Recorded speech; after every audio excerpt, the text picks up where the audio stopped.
সকলেরই শ্রদ্ধাভাজন এবং আমি যখন দায়িত্বপ্রাপ্ত ছিলাম প্রতিমন্ত্রী তখন থেকে ওনার সান্নিধ্যে যাওয়ার আমার সুযোগ হয়েছিল। দেখেছিলাম ওই সময়ে ওনাদের কর্মতৎপরতা এবং প্রশাসনিকভাবে ওনাদের দক্ষতা এবং দেশকে সামনের দিকে এগিয়ে নিয়ে যাওয়ার জন্য তাদের যে পরিকল্পনা সেটা আমরা দেখেছি সেই সময়ে সেই শ্রদ্ধাভাজন ব্যক্তিত্ব মাকরুম মোর্শেদ সাহেব। রয়েছেন অন্যান্য বিশিষ্টজন, উপস্থিত সুধীজন, আসসালামু আলাইকুম। সেমিনারের কথা বলা হয়েছে বাংলাদেশের গণতন্ত্র ও সংস্কৃতি কোন পথে। তাহলে মূলত হচ্ছে বাংলাদেশ কোন পথে। ওই উইড্রো উইলসন ইউনিভার্সিটি ওয়াশিংটনের রিসার্চ ফেলো যিনি অ্যাম্বাসেডর ছিলেন বাংলাদেশ পাকিস্তানের, ওনারা খুব ভালোভাবে জানেন ওনাদের সময়ে, উইলিয়াম বি মাইলাম তিনি বলেছিলেন যে if Major Jia would have been killed in the 1975 while Sheikh Mujibur Rahman assassinated, if it would have been happened, the country would be a failure state like Liberia, এই কথাটি বলেছিলেন। অর্থাৎ 1975-এ শেখ মুজিবের সাথে যদি জিয়া রহমান মারা যেতেন তাহলে এই রাষ্ট্রটি একটি ফেইলিউর স্টেট হতো, আফগানিস্তান বা লাইবেরিয়ার মতো হতো, এই কথাটি বলেছেন। সেটি ছিল বাস্তব এবং সেটা আমরা প্রমাণ পেয়েছি যে উনি নেই, শাহাদাত বরণ করেছেন, শহীদ হয়েছেন। ওনার সামান্য কর্মজীবনে তিনি দেখিয়েছিলেন একটি রাষ্ট্রকে, একটি জাতিকে কিভাবে উন্নয়নের উন্নতির অগ্রশিখরের দিকে ধাবিত করা যায়। সেই সময়ে মাকরুম মোর্শেদ সাহেব এই দায়িত্ব নিয়ে ওনার সহযোগী হিসাবে কাজ করেছিলেন। আজকে বাংলাদেশ কোন পথে যাচ্ছে সেটি হচ্ছে আলোচনা। দেখুন, শহীদ রাষ্ট্রপতি জিয়া রহমান প্রথম যে কাজটি করেছিলেন বহুদলীয় গণতন্ত্র তিনি ফিরিয়ে দিয়েছিলেন। 1975-এর সেই 25শে জানুয়ারিতে 5 মিনিটের সংসদে শেখ মুজিবুর রহমান এদেশে গণতন্ত্রকে বিলুপ্ত করে একদল বাকশাল এখন আয়ত্তত্ব প্রতিষ্ঠিত করেছিলেন, সেই ইতিহাস আমরা জানি। শহীদ রাষ্ট্রপতি জিয়া রহমান রাজনীতিতে এসে তিনি বাংলাদেশে বহুদলীয় গণতন্ত্র ফিরিয়ে দিয়েছিলেন। এই গণতন্ত্রের পথ দিয়েই দেশের যাত্রা শুরু হয়েছিল এবং সেই যাত্রার পরবর্তীতে আমরা দেখেছি দেশনেত্রী বেগম খালেদা জিয়া সেটার উত্তরসূরি হয়েছেন এবং গণতন্ত্রকে প্রতিষ্ঠিত করেছিলেন, দেশ এগিয়ে যাচ্ছিল। আমরা তার মধ্যে আবার হঠাৎ করে 1/11-এ দেখলাম অন্য একটি অধ্যায়। সেই অধ্যায়টি এমন একটি পর্যায়ে গেল সুপরিকল্পিতভাবে এবং প্ল্যান অ্যান্ড ডিজাইন করে এই আওয়ামী লীগকে 2008 সালে সরকারের দায়িত্ব দেওয়া হয়েছিল। সেটিও একটি পরিকল্পিত ষড়যন্ত্র ছিল মঈনুদ্দিন ফখরুদ্দিনদের, সেটা আমরা জানি। সেখান থেকে আমরা এই 15টি বছর তাদের শাসন, সর্বমোট 17 বছর আমরা কাটিয়ে দিয়েছি। এখন আমরা চিন্তা করছি দেশ কোন দিকে যাবে। তাহলে উত্তরটি খুব সহজভাবে আমরা পেয়ে যাচ্ছি, এদেশে প্রথম প্রতিষ্ঠিত করতে হবে গণতন্ত্র। এই ছাত্র জনতার 53 বছর বয়স পরে এসে যে গণবিপ্লবের মধ্য দিয়ে, আত্মত্যাগ এবং রক্তের বিনিময়ের মধ্য দিয়ে যে আমরা 53 বছর বয়সে যে দ্বিতীয় বিপ্লব, দ্বিতীয় স্বাধীনতা পেয়েছি, সেটাকে আমাদের আবারও পুনর্জীবিত করতে হলে আমাদের সবচেয়ে বেশি প্রয়োজন গণতন্ত্রকে আবার পুনঃপ্রতিষ্ঠিত করা। আমরা জানি আজকে যে সরকার দায়িত্ব নিয়েছেন ডক্টর মোহাম্মদ ইউনূস, তিনি শুধু বাংলাদেশ নয় বিশ্বের একজন স্বনামধন্য ব্যক্তিত্ব, নোবেল লরিয়েট এবং পৃথিবীতে যে কয়টি পুরস্কার পেয়েছেন এই ধরনের অনন্য বিশিষ্টজন, তার মধ্যে তিনি অন্যতম। তিনি আজকে সরকারের দায়িত্ব নিয়েছেন এবং রাষ্ট্র পরিচালনার জন্য তিনি যে উপদেষ্টা পরিষদ নিয়েছেন সকলেই তাদের ব্যক্তি জীবনে, কর্মজীবনে তারা সকলেই সফল ছিল, এটি অনস্বীকার্য এবং আমরা তা সকলেই বিশ্বাস করি। তো এই ক্ষেত্রে এসে রাষ্ট্রের যে একটি সামনে সন্ধিক্ষণ এসে দাঁড়িয়েছে, সেই ক্ষেত্রে এসে জাতির প্রত্যেকটি লোক, প্রত্যেকটি দল সকলেই বলছে যে গণতন্ত্র পুনঃপ্রতিষ্ঠিত করাটাই আজকের দিনে সবচেয়ে প্রয়োজনীয় কাজ হয়ে দাঁড়িয়েছে। সেই জন্য এই সরকার কতগুলো সংস্কারের কথা বলছেন। প্রথমত বলছেন নির্বাচন কমিশন সংস্কারের কথা। আমি ব্যক্তিগতভাবে এবং বাংলাদেশের জনগণ বিশ্বাস করে যে নির্বাচন কমিশন সংস্কারের প্রয়োজন রয়েছে। এই সংস্কারের মধ্য দিয়ে গণতন্ত্র পুনঃপ্রতিষ্ঠিত হবে, সেটা আমরা সকলে বিশ্বাস করি। নির্বাচন কমিশন আমি তাকে মনে করি গণতন্ত্র কমিশন। এখান থেকে কিন্তু রাষ্ট্রীয়ভাবে আগামী দিনের প্রতিনিধিত্ব যারা দিবেন তারা নির্বাচিত হয়ে আসেন, এটা অস্বীকার করার কোনো জো নেই। অতীতে আমরা দেখেছি এই নির্বাচন কমিশনের মধ্য দিয়ে আমরা 14 নির্বাচন দেখেছি, যেটাকে স্বীকৃতি দিয়েছিল এই নির্বাচন কমিশন, যেখানে ভোট হয়নি, অর্থাৎ 153টি আসনে বিনা ভোটে নির্বাচিত হয়েছিল। সেই 14 গণতন্ত্র আমরা দেখেছি। 2018 সালে আমরা গণতন্ত্র দেখেছি। সেই সময় দেখেছি যে মধ্যরাত্রে আমলারা, প্রশাসনিক কর্মকর্তারা, এসপিরা, ডিসিরা, ইউনোরা কিভাবে মধ্যরাত্রে ভোট দিয়ে একটি সরকারকে নির্বাচিত করেছিল, নির্বাচিত ভোটে তারা নির্বাচন করেছিল। কিন্তু সেই নির্বাচনটি কিভাবে করেছিল সেটি হচ্ছে মূল সমস্যা।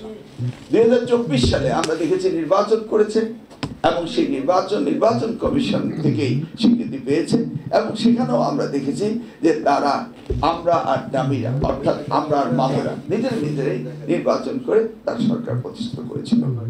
এই নির্বাচন কমিশনেই এই 3টি নির্বাচন করেছিল। এই 3টি কমিশনে নির্বাচন করেছিল উয়া, সেটা আন্তর্জাতিকভাবে এবং দেশীয়ভাবে কোন রকম স্বীকৃতি পায়নি। আমি বারবারই একটি শব্দ বলছি, নির্বাচন। এই নির্বাচন বলতে আমরা কি বুঝাই সেটা বিগত 3টি নির্বাচন আমরা দেখেছি যে একটি ষড়যন্ত্র করে একটি পক্ষকে জিতিয়ে দেওয়া এবং কাগজে কলমে শুধু নির্বাচন হওয়া, এর বাইরে কিন্তু কোনো নির্বাচন হয়নি। সেই প্রসঙ্গে বলতে গিয়ে আমি বলবো যে এই নির্বাচন সংস্কারটি আমাদের সবচেয়ে বেশি গুরুত্বপূর্ণ। এই সংস্কারের কাজ চলছে এবং এই সংস্কারের পরে নির্বাচন কমিশন সেটিকে তারা পুনর্বিবেচনা করে তাদের সুপারিশ মালাগুলো নিয়ে সামনের দিকে নির্বাচন হবে বলে আমাদের একটি বিশ্বাস রয়েছে। এই সংশোধনীগুলো এই নির্বাচনে কমিশন, সংস্কার কমিশন যেটি করছে সেটিকে সঠিকভাবে করতে হবে বলে আমার ধারণা এবং আমার বিশ্বাস। নির্বাচন কমিশন যদি শুধু মনেই করে যে একটি নির্বাচন করিয়ে দেওয়া তাদের দায়িত্ব, তাহলে কিন্তু হবে না। নির্বাচন কমিশনকে বিশ্বাস করতে হবে যে তারা একটি দলে কিভাবে গণতন্ত্র হয় এবং দলগুলি কিভাবে পরিচালিত হয় এবং ইলেকশন প্রসেসটা কিভাবে হয় সেই সব বিষয়ে তাদেরকে ধারণা থাকতে হবে এবং সেই বিষয়ে তাদের কাজ করতে হবে এবং সেই বিষয়ে তাদের সংস্কার করতে হবে। যদি বিগত দিনের মতো আমাদের নির্বাচন কমিশন যেন তেন একটি সংস্কার করে যদি নির্বাচন করে, তাহলে আমার মনে হয় না আগামী দিনে আমরা একটা সুষ্ঠু নির্বাচন পাব। আমরা অপেক্ষায় আছি এই নির্বাচন কমিশন তাদের সুষ্ঠুভাবে নির্বাচন পরিচালনা করবে সুপারিশ মালার ভিত্তিতে, এবং এই সুপারিশ মালাগুলো আমাদের দল থেকে এখনো দেওয়া হয়নি, দেওয়া হবে এবং সংবিধান কমিশনের কাছে ইতিমধ্যেই আমাদের দল থেকে 62টি সুপারিশ মালা দেওয়া হয়েছে। এই সুপারিশ মালাগুলো আমার পূর্ববর্তী বক্তা বললেন যে আমাদের রাষ্ট্র সংস্কার বা রাষ্ট্র মেরামতের যে 31 দফা দেওয়া হয়েছে সেখানে এগুলি রয়েছে। এই রাষ্ট্র মেরামতের যে 31 দফা, এই দফাগুলিতে সুন্দরভাবে বলা হয়েছে আগামী দিনে বাংলাদেশ কোন পথে যাবে, আগামী দিনের গণতন্ত্র কোন পথে যাবে, সেখানে সুনির্দিষ্টভাবে সেই সুপারিশ মালাগুলো দেওয়া হয়েছে। এখন আমরা দেখছি যে দেশের বর্তমান অবস্থা, এই সরকার যদিও তাদের অনেক সফলতা আমরা দেখছি, কিন্তু কিছু কিছু ব্যর্থতার দিকেও এগুচ্ছে, আমরা সেটা দেখতে পাচ্ছি। যেমন পুলিশ প্রশাসন, জনপ্রশাসন, এগুলোকে সঠিকভাবে এই সরকার নিয়ন্ত্রণ করতে পারছে না। দ্রব্যমূল্য, বাজার অর্থনীতি, মুদ্রাস্ফীতি, এই জিনিসগুলোকে তারা সঠিকভাবে নিয়ন্ত্রণ করতে পারছে না। তবে তারা ইকোনমিক সেক্টরে বেশ ভালো কাজ করছে। আমরা ব্যাংকিং সেক্টরে, দুর্নীতি সেক্টরে আমরা দেখছি তাদের ব্যাপক কাজ হচ্ছে। ইতিমধ্যে আমরা দেখেছি $234 বিলিয়ন এদেশ থেকে পাচার হয়েছে এবং দুর্নীতির শ্বেতপত্র ইতিমধ্যেই সরকার প্রধানের কাছে দেওয়া হয়েছে এবং সেখানে আমলাতন্ত্র, চোরতন্ত্র, তোষামোদী তন্ত্র সম্পর্কে তারা ব্যাপকভাবে বলেছেন। আমরা সেগুলি চাই না আগামী দিনে আবার বাংলাদেশে ফিরে আসুক। আমরা দেখেছি তাদের এই রিপোর্টে রয়েছে তাদের প্রকল্পগুলিতে 70% বাড়িয়ে দেওয়া হয়েছে। মিছে মিছে এই প্রকল্প থেকে হাজারো কোটি টাকা তারা লুণ্ঠন করেছে, সেগুলো আমরা দেখেছি। ব্যাংকিং সেক্টরে আমরা দেখেছি প্রায় 31% তাদের এই দুর্নীতি রয়েছে, ঋণ খেলাপি রয়েছে, সেগুলিও আমরা দেখেছি। বিদ্যুৎ ক্ষেত্রে আমরা দেখেছি যে 10% তাদের এই বিদ্যুৎ প্রস্তাবনার সময় সরকারি আমলারা বা রাজনীতিবিদরা তারা নিজস্বভাবে হাতিয়ে নিয়েছে। সেই দুর্নীতি যেন আবার পুনঃপ্রতিষ্ঠিত না হয়, সেটাই আমাদের দিকে লক্ষ্য রাখতে হবে। সব মিলিয়ে আমি যে কথাটি বলতে চাচ্ছি, এই সরকার এ যাবৎ সঠিকভাবে বলতে পারেনি যে তারা কবে নাগাদ নির্বাচন দিবে। আমরা রাজনীতিবিদ এবং দেশবাসী সঠিকভাবে জানতে চাই যে কতদিনের মধ্যে নির্বাচন দেওয়া যেতে পারে বা কতদিনের মধ্যে নির্বাচন দিবে। আমাদের দল থেকে বারবার দাবি করা হয়েছে একটি রোড ম্যাপ দেওয়া হোক। ইতিমধ্যে আমাদের দলীয় প্রধান আমাদের জনাব তারেক রহমান সাহেব তিনি সুস্পষ্টভাবে বলেছেন যে এই সরকারকে বাংলাদেশে যৌক্তিক সময় দেওয়া হবে, তারা যেন রাষ্ট্র পরিচালনায় দেশকে সাহায্য করতে পারে, সেজন্য যৌক্তিক সময় দেওয়া হবে। এবং সেই জন্য আমাদের দলকে সাহায্য সহায়তা করার জন্য যতটুকু প্রয়োজন ততটুকু তিনি নীতি নির্ধারক হিসাবে আমাদের বলছেন, আমরা সেইভাবে সরকারের সহযোগিতা করেছি। ইতিমধ্যেই দেখেছেন আমাদের দলের ভেতরে অনেক সময় অনেক ধরনের অনেক অপপ্রচার হয়েছে এবং সেগুলিকেও তিনি কঠিনভাবে নিয়ন্ত্রণ করেছেন এবং সারা দেশব্যাপী বিএনপি অর্থাৎ জাতীয়তাবাদী দল এই সরকারকে সহযোগিতার জন্য কাজ করে যাচ্ছে।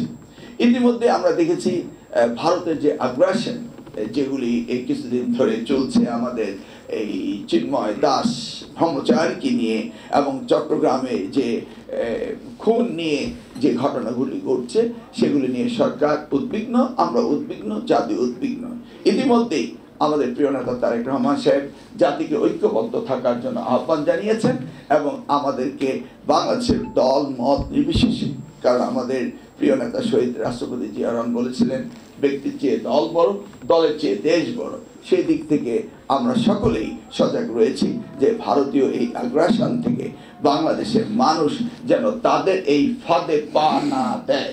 অর্থাৎ যে কোনো মূল্যেই তারা চাচ্ছে আমাদের দেশে একটি অস্থির অবস্থা সৃষ্টি করা এবং অসাম্প্রদায়িক দেশ বাংলাদেশকে তারা চাচ্ছে একটি অস্থির করে তোলার এই কাজটি তারা করছে। ভারতীয় মিডিয়াগুলিও যেভাবে আমাদের দেশের সম্পর্কে সনাতনী ধর্ম অবলম্বীদেরকে উস্কানি দিয়ে যাচ্ছে, আমার দৃঢ় বিশ্বাস আমরা এই উস্কানিতে পা দেব না। অপরদিকে আমি মিডিয়াদেরকে আহ্বান জানাবো যে আপনারা সত্যিকারে বাংলাদেশের অবস্থাটি তুলে ধরুন। বাংলাদেশের কোথাও সনাতনী ধর্ম হিন্দু ধর্মকে এই বিগত 5ই আগস্টের এই ছাত্র জনতার বিপ্লবের উত্থানের এই গণবিপ্লবের মধ্য দিয়ে কোনো সনাতনী ধর্মকে অত্যাচার করা হয়েছে, এটা আমরা এমন কোনো নজির বাংলাদেশে একটিও দেখিনি। দুই একজন সনাতনী ধর্ম যদি কোথাও কোনো জায়গায় ক্ষতিগ্রস্ত হয়ে থাকেন, তারা সনাতনী ধর্মের কারণে নয়, তারা আওয়ামী লীগের কারণে হয়েছেন। এবং তাদেরই মহাসচিব কাদের সাহেব বলেছিলেন 500,000 লোক অর্থাৎ 5 লক্ষের উপরে লোক মারা যাবে যদি এই দেশে আওয়ামী লীগ সরকারের পরিবর্তন হয় বা সরকার পতন হয়, কিন্তু আমরা কিন্তু তা দেখতে পাইনি। অপরদিকে এই পতিত সরকার পালিয়ে গিয়েছে ভারতে, সেখানে বসে উস্কানি দিচ্ছে এবং এই পর্যন্ত কোন স্ট্যাটাসে এই শেখ হাসিনা ভারতে রয়েছে সেই ব্যাপারে কোনো সুস্পষ্ট কথা তারা বলেনি। সব মিলিয়ে ভারত চেয়েছিল, যেটা নেহরু ডক্ট্রিন থেকে আমরা দেখেছি, যে এই বাংলাদেশের স্বাধীনতার যুদ্ধ হতে শুরু করে আজ অবধি ভারত যে প্রতিবেশী সুলভ আচরণ করার কথা সেটা করেনি। আমার মনে আজান পড়ে গেছে, আমি বক্তব্যটা শেষ করে দিই। তাহলে আমি শেষ করে দিই, একটি ছোট্ট কথা বলে শেষ করে দিই।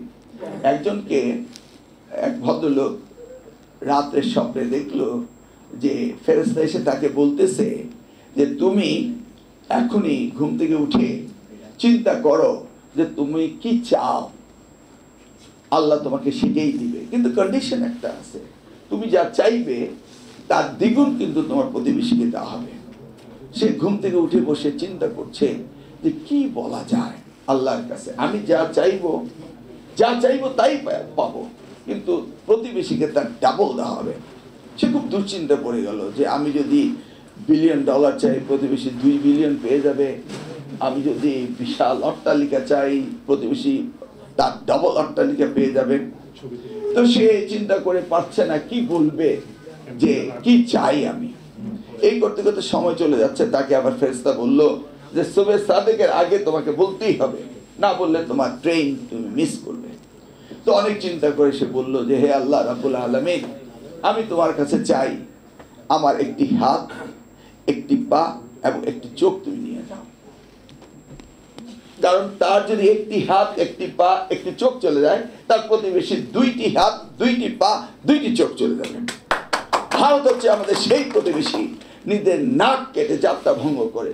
দেখুন 5ই আগস্টের পরে তাদের কলকাতার ব্যবসা বন্ধ হয়ে গিয়েছে, কারণ ভারত ছিল এডুকেশন হাব, ভারত ছিল আমাদের স্বাস্থ্যের জন্য ডাক্তাররা সেখানে যেত, ভারত ছিল সেই প্রতিবেশীতে আমাদের বিলিয়ন্স অফ ডলার সে দেশে চলে যেত আমাদের স্বাস্থ্যের জন্য, শিক্ষার জন্য বা পর্যটনের জন্য। আজকে কলকাতার নিউ মার্কেটের লোক নেই, তাদের ব্যবসা বাণিজ্য নেই, তারপরও তারা বলছে যে ভারতীয় পতাকা যদি তুমি প্রণাম না করো তাহলে ভারতে তোমাকে চিকিৎসা দেওয়া হবে না।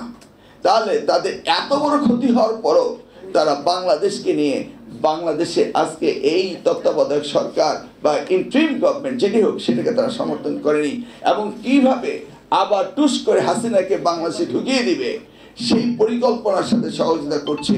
এই পরাজিত শক্তি এখনো তারা নিজের পরাজয়কে মেনে নেয়নি, এটা আমাদের বিশ্বাস করতে হবে, এটা আমাদের বুঝতে হবে। তাদের অর্থ সামর্থ্য প্রচুর ছিল, রয়েছে, এবং তারা যেই জায়গায় ছিল সেখানে রয়েছে। বাংলাদেশের প্রত্যেকটি লেয়ারে লেয়ারে প্রশাসনে তাদের লোক রয়েছে, এবং তাদেরকে এখানে আমাদেরকে সাবধানে থাকতে হবে। যে কোনো মুহূর্তে তারা দেশে ঝামেলা সৃষ্টি করতে পারে, এবং ভারত তাদের সাথে সহযোগিতা করছে। সেই জন্য আমাদের সকলকে সজাগ থাকতে হবে, এই সরকারকে সহযোগিতা করতে হবে, এবং পরিশেষে গণতন্ত্রের বিকল্প নেই, এবং দেশ চালানোর জন্য রাজনীতিবিদদের চালাতে হবে। আমরা আশা করছি আগামী দিনে সুষ্ঠু গণতান্ত্রিক প্রক্রিয়া দিয়ে রাজনীতিবিদরা দেশ চালাবে। সেই ক্ষেত্রে আমরা আশাবাদী যে বাংলাদেশের জাতীয়বাদী দল তারেক রহমানের নেতৃত্বে আগামী দিনে রাষ্ট্র পরিচালনার দায়িত্ব নিয়ে এ দেশকে সুচারুভাবে চালাবে, এই আশা রইল। এবং অতি শীঘ্রই আমরা আশা করছি যে আমাদের প্রিয় নেতা দেশে আসবে সুস্থভাবে, এবং বাংলাদেশের স্বাধীনতা, সার্বভৌমত্ব, জনগণের উন্নয়নের জন্য শহীদ জিয়ার অনুসারী হয়ে কাজ করবেন, এবং বাংলাদেশের জনগণ এটাকে সমর্থন করবে, এই আশার বিশ্বাস রেখে বিদায় নিচ্ছে। আল্লাহ হাফেজ। বাংলাদেশ।